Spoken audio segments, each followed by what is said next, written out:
This is the candy box punch board. It comes with instructions on the board, the bone folder already in its compartment. We're going to see how to use this. So I cut my paper to size according to the directions, and then I'm just going to add the paper to the start line.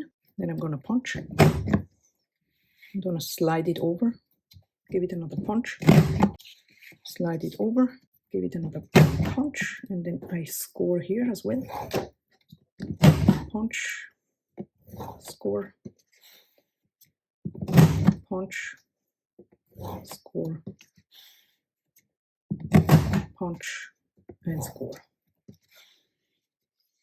Now I'm going to flip the paper over and do the exact same thing.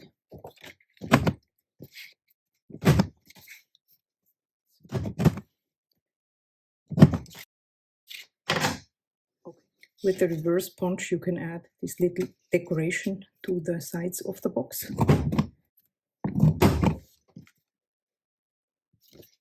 And then I'm just going to apply some adhesive.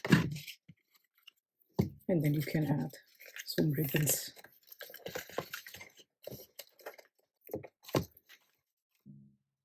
And here you have your candy box.